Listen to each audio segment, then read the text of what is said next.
मुंबईची माहीमची कोळी. बर, आणि तू? मी पण मुंबईचीच, बोरिवलीची. माहीम आणि बोरिवली. पुढे पुढे सरकलात तर मी मीरा रोडचा आहे.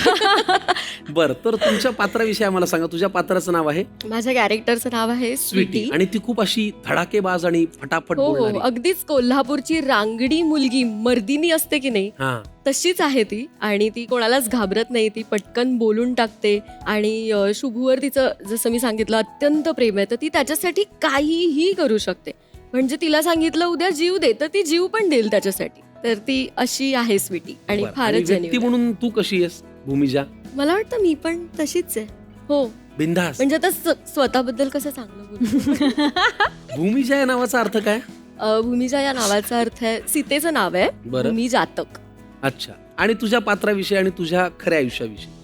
मोक्षा ही प्रचंड लाडात वाढलेली मुलगी आहे. एका पॉलिटिशियनच्या घराण्यात असलेली मुलगी ही कशी असेल, जी सेल्फ ऑब्सेस्ड आहे. तिला असं वाटतं की ती ऐश्वर्या रायपेक्षा कमी नाही, अशी मोक्षा आहे. आणि त्यानुसारच ती वावरते, त्यानुसार ती वागते.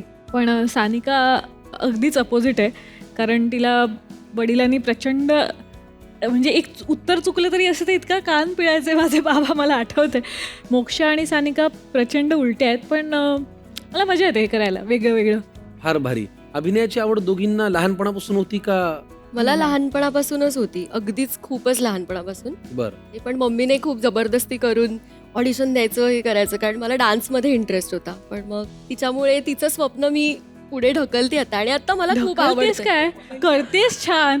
आणि तुझ्या घरी सानिका कोणी करणार अभिनय क्षेत्रात? नाही, माझे वडील बासरीवादक आहेत, त्यामुळे त्यांना नेहमीच असं वाटत होतं, अजूनही वाटतं की मी गायिका व्हावं. पण समवेअर मी ते नाही केलं, कारण मला नाटकात काम करायला खूप मजा यायची तेव्हा कॉलेजमध्ये असताना. आणि मग मी इंटिरियर डिझायनिंग कम्प्लीट केलं, मग ते मला काही करता आलं नाही. बाबांचं नाव काय? आनंद काशीकर. पण मग तुला कधी असं वाटलं नाही की आपण बासरी शिकावी किंवा? हो, मी थोडी शिकले, म्हणजे घरीच असल्यामुळे मी शिकले. कधी कधी बाबा अगदीच नसले, वेळेवर आले नाही, तर मग मी क्लास घेते त्यांचे वगैरे, असं सगळं अरे करते. म्हणजे बरंच शिकलीस की. आणि ती गाणं पण खूप सुंदर गाते. अरे यार, मला अजिबात गाणं, म्हणजे ही सा बोलेल तर मी चा असं काहीतरी म्हणेल, तर मी ठरवलं. जसं ही छान नाचते तसं मला अजिबात नाचता येत नाही. बघितलंच असेल तसंच.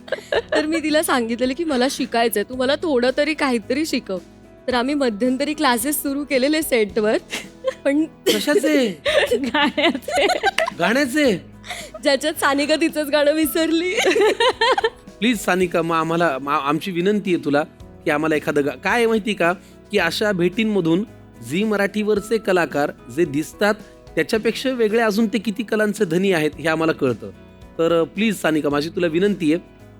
थोडी सागर निळाई, थोडे शंखनी शिंपले, कधी चांदणी टिपूर तुझ्या डोळ्यात वाचले. वा.